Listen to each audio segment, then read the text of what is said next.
평생 아버지를 그리워했습니다. 67, 38회 만에 찾은 아버지가 제게 남긴 마지막 말. 여러분, 안녕하세요. 오늘 제가 들려드릴 이야기는요, 사실 며칠 밤을 뒤척이다가 큰맘 먹고 시작하는 이야기입니다. 제 나이 67, 이제 살 날이 살아온 날보다 짧다는 걸 아는 나이가 됐어요. 그래서 더 늦기 전에 누군가에게는 이 이야기를 들려주고 싶었습니다. 저는 충청북도 제천에서 태어났습니다. 이름은 윤혜숙이라고 해요. 지금은 청주의 한 작은 한복집에서 바느질을 하며 살고 있어요. 손바느질로 한복을 짓는 일을 한 지 어느덧 40해가 넘었네요. 손가락 마디마디엔 바늘에 찔린 자국이 별처럼 박혀 있고 눈은 침침해서 이젠 돋보기 없이는 실끝도 못 깨어요. 그런데요, 이 늙은 여자의 마음 한구석에는요, 아직도 5살짜리 여자아이가 한 명 살고 있습니다. 아버지를 부르며 우는 아이가요. 첫 번째 이야기 떠나간 아버지. 제가 태어난 해는 1958년 가을이었습니다. 그해 가을은 유난히 일찍 추웠다고 어머니가 말씀하셨어요. 아버지는 그때 23살, 어머니는 21살이셨대요. 아버지는 광부였어요. 강원도 태백의 어느 탄광에서 일하셨다고 들었습니다. 새까만 얼굴로 집에 돌아오시면 어머니가 큰 솥에 물을 데워서 마당에서 씻기셨다고 해요. 그런데 제가 5살 되던 해봄 아버지는 집을 나가셨습니다. 탄광에서 사고가 났대요. 같이 일하던 동료 한 분이 매몰되어 돌아가셨고요. 아버지는 그 충격으로 술을 드시기 시작하셨다고 들었어요. 처음엔 한 잔, 2잔이었던 게 점점 늘어나서 나중에는 매일 새벽까지 술독에 빠져 사셨대요. 어머니는 그런 아버지를 견디지 못하셨어요. 아니, 견디려고 하셨지만 너무 힘들어 하셨던 거겠죠.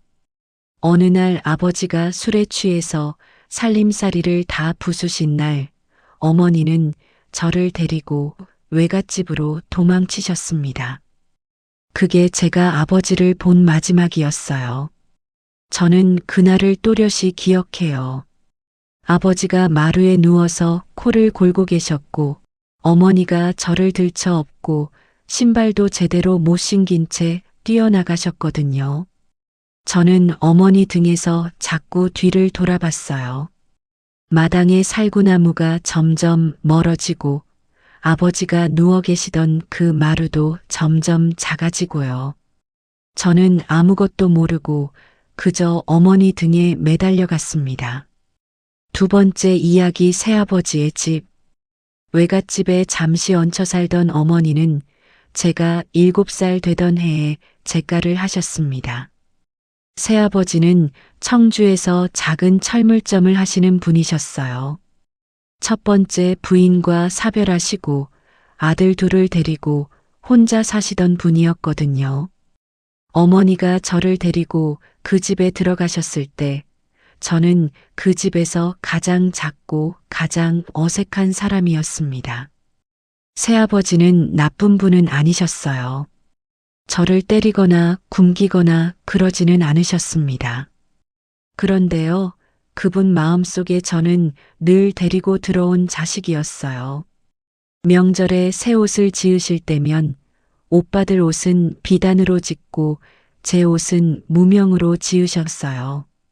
학교 가는 첫날에도 오빠들 책가방은 새 것이었지만 저는 동네 언니가 쓰던 헌 책가방을 받았습니다.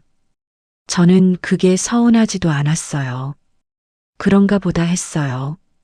어머니도 그 집에서 늘 조심스럽게 사셨거든요. 새아버지 눈치, 오빠들 눈치, 시어머니 눈치를 보면서요. 어머니가 그렇게 사시는 걸 보면서 저는 어린 마음에 다짐했어요. 나는 어머니한테 짐이 되지 말아야지. 나는 조용히 살아야지. 그래서 저는 학교에서 돌아오면 책가방을 던져두고 부엌으로 들어갔어요. 어머니 일을 거들었어요. 오빠들이 마당에서 공놀이를 할 때도 저는 마루 끝에 앉아서 콩나물을 다듬고 마늘을 까고 그랬습니다. 그러면서요, 마음속으로는 늘 한 사람을 그리워했어요. 진짜 아버지요. 저를 한 번이라도 안아주셨던 그 아버지요. 세 번째 이야기 사진 한 장도 없는 아버지. 제가 진짜 아버지를 그리워한다는 걸 어머니는 모르셨어요. 어머니 앞에서는 한 번도 아버지 얘기를 꺼낸 적이 없었거든요. 어머니가 그 얘기만 나오면 얼굴이 새파랗게 질리시는 걸 알았으니까요. 어머니는 그 사람을 인생에서 완전히 지우고 싶어 하셨어요. 사진 한 장도 남기지 않으셨거든요. 저한테는 진짜 아버지의 얼굴이 기억에 없어요. 5살 때 헤어졌으니까요. 그저 어렴풋한 인상만 남아 있어요. 키가 크셨던 것 같고, 손이 거칠었던 것 같고, 술 냄새가 났던 것 같고, 그게 다예요. 저는 가끔 거울을 봤어요. 제 얼굴 어디에 아버지의 흔적이 남아 있을까 하고요. 제 코, 제 눈, 제 입술 중에 어떤 게 아버지를 닮은 걸까 하고요. 어머니는 제가 어머니를 닮았다고 하셨지만 저는 늘 제 얼굴 어딘가에 아버지가 숨어 있을 거라고 믿었습니다. 20살이 되던 해 저는 한복집에 취직을 했어요. 그 시절 청주에서 꽤 알아주던 한복 선생님 밑에서 바느질을 배웠습니다. 손이 빠르고 솜씨가 야무지다고 칭찬을 받으면서 일을 배워나갔어요. 26살에 같은 동네 청년과 결혼했고요. 슬아에 딸 둘을 두었어요.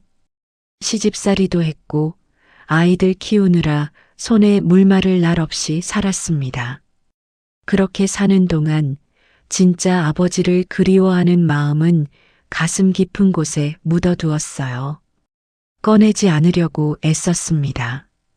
그런데요, 그 마음이라는 게 묻어둔다고 사라지는 게 아니더라고요. 나이가 들수록 자꾸만 위로 떠올랐어요. 네 번째 이야기 어머니의 임종. 제가 58살 되던 해 겨울, 어머니가 돌아가셨습니다.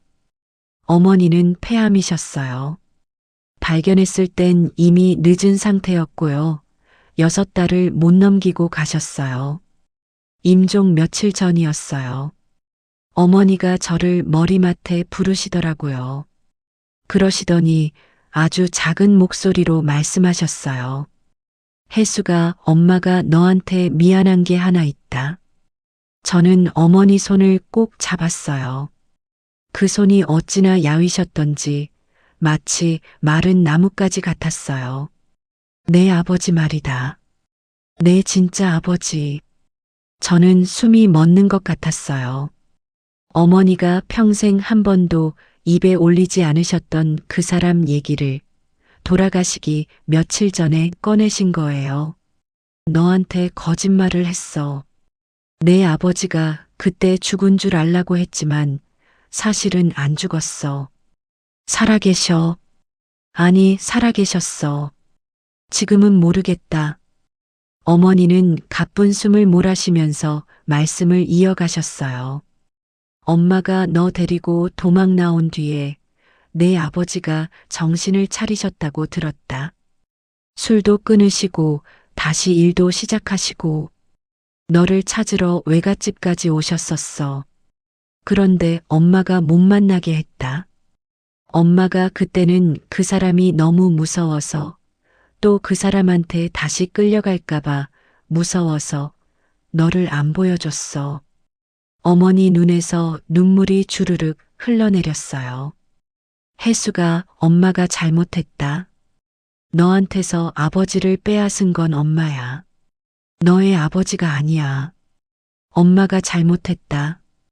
저는 어머니 손을 잡고 한참을 울었어요. 어머니도 우셨고 저도 울었습니다. 엄마, 그 사람 어디 계신지 아세요? 어머니가 가까스로 고개를 끄덕이셨어요. 이름은 윤기태. 본 적은 경상북도 안동. 그리고 너 떠난 뒤에 고향으로 내려가셨다고 들었다. 안동 어디 시골 마을에서 농사 지으면서 사신다고. 그게 엄마가 마지막으로 들은 소식이다.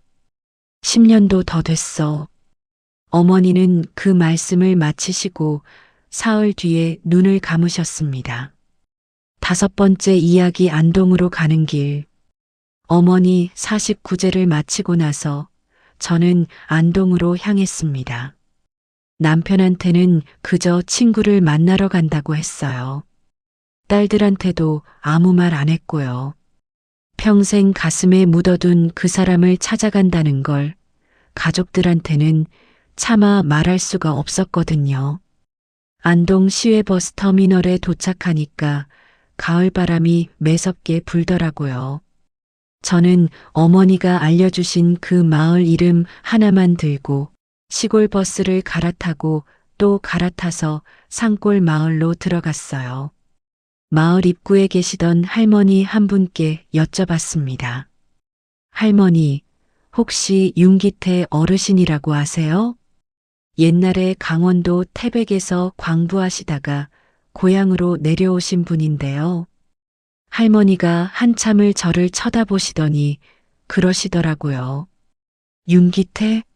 아, 그 양반. 댁이 누구신데? 제가 머뭇거리니까 할머니가 다시 물으셨어요. 혹시 그 양반 딸이요? 제가 고개를 끄덕였어요. 그러자 할머니가 깊은 한숨을 쉬시더라고요. 아이고, 늦었네. 그 양반 작년 봄에 가셨어. 폐가 안 좋으셨거든.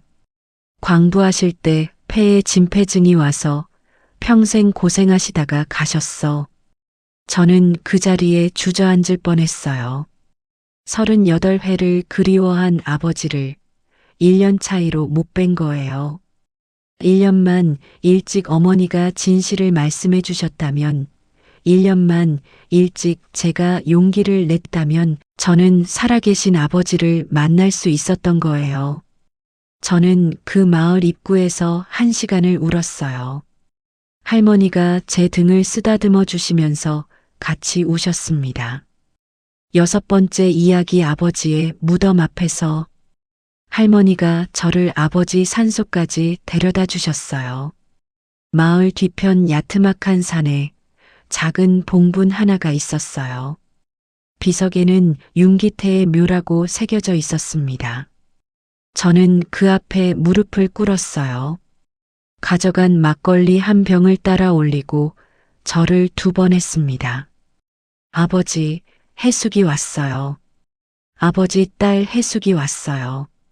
저는 무덤 앞에서 한참을 울었어요. 평생 한 번도 불러보지 못한 그 단어, 아버지라는 말을 그날 처음으로 입 밖에 내봤거든요. 60살이 다 된 늙은 딸이요. 아버지 무덤 앞에서 5살 아이처럼 울었어요. 그때 마을 할머니가 옆에서 그러시더라고요. 해숙이라고 했지? 그 양반이 평생 자네 얘기를 했어. 술만 잡수시면 우리 해숙이 하면서 안주머니에 사진을 한 장 넣고 다니셨거든. 자네가 2~3살 때 찍은 사진이라고 하시던데. 저는 깜짝 놀라서 할머니를 쳐다봤어요. 사진이요? 제 사진이요? 응. 그 양반 돌아가시고 나서 동네 사람들이 유품 정리할 때 그 사진이 나왔어. 누렇게 색이 바래서 거의 안 보이는 사진이었지. 어디 있나 한번 찾아보자. 할머니가 저를 마을 회관으로 데려가셨어요. 거기에 아버지의 유품이 작은 상자에 담겨 있었습니다. 자식이 없으셨으니까요. 마을 사람들이 챙겨주신 거였어요. 상자 안에는 낡은 안경 하나, 닳고 다른 지갑 하나, 그리고 그 지갑 안에 사진 한 장. 흑백 사진이었어요. 2살쯤 됐을까? 통통한 여자아이가 마당에서 살구를 들고 환하게 웃고 있었어요. 저였습니다. 저는 그 사진을 가슴에 끌어안고 또 한참을 울었어요.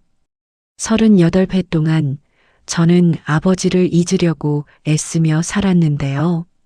아버지는 그 38회 동안 2살짜리 제 사진 한 장을 안주머니에 넣고 다니신 거였어요. 7번째 이야기 아버지가 남긴 편지. 마을 회관에서 제가 더 놀랐던 건요. 그 상자 밑바닥에서 나온 편지 한 통이었어요. 봉투에 이렇게 쓰여 있었거든요. 내 딸 해숙에게. 저는 그 봉투를 떨리는 손으로 열었습니다. 안에는 누런 편지지 3장이 들어 있었어요. 글씨가 삐뚤빼뚤한 게 학교를 많이 못 다니신 분이 한 글자 한 글자 정성스럽게 쓰신 게 보였어요. 편지에는 이렇게 적혀 있었어요. 해수가 아버지다. 이 편지를 내가 보게 될지 안 보게 될지 모르겠다만 그래도 써놓는다. 아버지가 너에게 죄가 많다. 그때 술에 취해서 너희 어머니랑 너를 고생시킨 거 아버지가 평생을 후회하고 산다. 너희 어머니가 너를 데리고 떠나신 뒤에 아버지는 정신이 번쩍 들었다.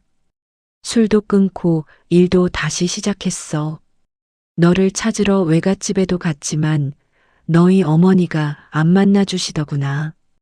아버지를 평생 안 보고 싶다고 하시더라. 아버지는 그게 너희 어머니가 받은 상처 때문이라는 걸 안다. 그래서 더 이상 찾아가지 못했다. 너를 보고 싶었지만 너희 어머니의 새 인생을 망가뜨리면 안 된다고 생각했어. 그래서 그냥 멀리서 너를 그리워하기로 했다. 해수가 아버지가 너한테 해준 게 아무것도 없다. 미안하다. 정말 미안하다. 그래도 너는 잘 컸을 거라고, 좋은 사람 만나서 행복하게 살고 있을 거라고 믿는다. 아버지는 그 믿음 하나로 살았다. 이 편지를 내가 본다면 아버지를 너무 미워하지 말아라. 아버지도 너를 보고 싶어서 매일 울었다. 그게 다다. 너의 아버지 윤기태. 저는 그 편지를 다 읽고 마을 회관 마룻바닥에 엎드려서 울었어요. 할머니가 옆에서 같이 우셨고요. 마을 사람들이 1분, 2분 모여들어서 다 같이 우셨어요. 저는 그날 안동에서 자고 왔습니다. 아버지가 사시던 그 작은 흙집에서요. 8번째 이야기 새아버지를 다시 보다. 청주로 돌아온 다음 저는 한참을 멍하게 지냈어요. 남편이 저한테 무슨 일 있냐고 자꾸 물어봤지만 저는 대답을 못했어요. 그냥 한복집에 나가서 바느질만 했어요. 손이 자꾸 떨려서 바늘에 찔리고 실이 엉키고 그렇게 며칠을 보냈습니다. 그러던 어느 날 새아버지가 돌아가셨다는 연락이 왔어요. 새아버지는 그때 85 되시는 해였어요. 노안으로 가셨다고 하더라고요. 저는 장례식장에 갔습니다. 오빠들이 상주를 서고 있었어요. 저는 한쪽 구석에 앉아서 새아버지 영정 사진을 한참 바라봤어요. 그러면서 처음으로 깨달았어요. 저한테는 아버지가 2분이셨다는 걸요. 진짜 아버지는 멀리서 저를 그리워만 하시다가 가셨고요. 새아버지는 가까이서 저를 키워주셨어요. 무명 옷을 지어주셨지만 그래도 그 옷이 저를 따뜻하게 해줬어요. 헌 책가방을 주셨지만 그래도 그 가방이 저를 학교에 보내줬어요. 새아버지가 저를 살갑게 대해주신 적은 없었어요. 그런데요, 제가 결혼할 때 한복은 새아버지가 제일 좋은 비단으로 맞춰주셨거든요. 제가 첫째 딸을 낳았을 때 새아버지가 금가락지를 만들어 보내주셨고요. 그게 다 사랑이었다는 걸 저는 새아버지 영정 앞에서야 알았어요. 저는 영정 앞에서 큰 절을 2번 올리고 작은 목소리로 말했어요. 아버님, 늦게 알아서 죄송해요. 키워주셔서 감사했습니다. 오빠들이 저를 쳐다봤어요. 큰오빠가 제 손을 잡으면서 그러시더라고요. 혜수가 아버지가 돌아가시기 전에 너 얘기 많이 하셨다. 우리 막내 혜숙이가 제일 마음 쓰인다고. 살갑게 못해줘서 미안하다고. 너한테 꼭 그 말 전해달라고 하셨다. 저는 그 말을 듣고 또 울었어요. 평생 2분의 아버지를 저는 다 늦게야 알아본 거예요. 9번째 이야기 손녀에게. 지금 저는 67입니다. 큰딸이 작년에 손녀를 낳았어요. 이름이 윤서예요. 갓 2살이 됐어요. 통통한 볼에 까만 눈이 또랑또랑한 게 어쩜 그렇게 예쁜지 몰라요. 며칠 전에 큰딸이 손녀를 데리고 한복집에 놀러 왔어요. 손녀가 마당에서 아장아장 걸어다니는 걸 보고 있는데 갑자기 가슴이 먹먹해지더라고요. 아, 우리 아버지가 안주머니에 넣고 다니셨던 그 사진 속에 저도 딱 이런 모습이었겠구나. 저는 손녀를 안고 마당의 살구나무 아래로 갔어요. 청주의 한복집 마당에도 제가 어릴 때 살던 그 집처럼 살구나무가 한 그루 있거든요. 윤서야, 할머니가 이야기 하나 해줄까? 손녀가 까르르 웃으면서 제 목을 끌어안았어요. 옛날에 말이야, 할머니한테는 아버지가 2분 계셨단다. 한 분은 멀리서 할머니를 그리워하셨고 또 한 분은 가까이서 할머니를 키워주셨어. 2분 다 할머니를 사랑하셨대. 할머니는 그걸 너무 늦게 알았어. 그래서 윤서야, 너는 사랑을 받으면 늦지 않게 알아봐줘. 알았지? 손녀는 무슨 말인지도 모르면서 까르르 웃기만 했어요. 저는 손녀를 꼭 끌어안고 살구나무 아래에서 한참을 서 있었습니다. 그날 밤 저는 아버지가 남기신 편지를 다시 꺼내 읽었어요. 38회 동안 저를 그리워하셨다는 그 편지요. 2살짜리 제 사진을 안주머니에 넣고 다니셨다는 그 편지요. 저는 그 편지를 읽고 또 읽으면서 이제는 울지 않았어요. 대신 작은 목소리로 말했어요. 아버지, 혜숙이 잘 살고 있어요. 손녀도 봤어요. 아버지 닮아서 눈이 또랑또랑해요. 걱정 마세요. 저 행복해요.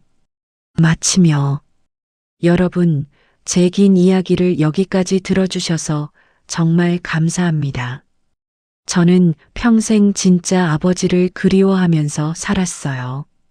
그분이 어떤 분이셨는지도 모르고 사진 한 장도 없이요. 그런데 그분을 만나러 갔을 땐 이미 늦었습니다. 1년만 일찍 갔더라면 살아계신 아버지의 손을 한 번이라도 잡아볼 수 있었을 텐데요. 혹시 여러분 중에도 평생 그리워하는 누군가가 있으세요? 부모님이든 형제든 옛 친구든 첫사랑이든요. 만약 있으시다면요. 부디 미루지 마세요. 망설이지 마세요. 내일은 없을 수도 있어요. 우리 나이엔 정말 그래요. 그리고 또 하나요. 멀리 있는 사랑만 그리워하다가 가까이 있는 사랑을 놓치지 마세요. 저는 새아버지의 사랑을 평생 못 알아봤어요.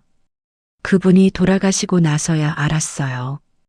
저한테 그분이 얼마나 큰 의미였는지요. 지금 여러분 옆에 있는 사람을 한번 보세요. 무뚝뚝해서 미운 남편, 살가운 말 한마디 안 하는 자식, 잔소리만 하는 부모님. 그분들 마음속에 여러분을 향한 사랑이 어떤 모양으로 들어있는지 너무 늦지 않게 알아봐 주셨으면 좋겠어요. 저는 오늘도 한복집에 앉아서 바느질을 합니다. 한 땀 한 땀 옷을 짓다 보면요. 가끔 아버지의 거친 손이 떠올라요. 광부의 손, 흙을 만지던 손, 그리고 안주머니에서 제 사진을 꺼내 보셨을 그 손이요. 그 손이 제 손에서 이어지고 있다는 걸 저는 이제야 압니다. 오늘도 제 이야기 들어주셔서 정말 감사합니다. 다음에 또 다른 이야기로 찾아뵙겠습니다. 여러분 모두 사랑하는 사람과 너무 늦지 않게 만나시기를 진심으로 바랍니다. 안녕히 계세요.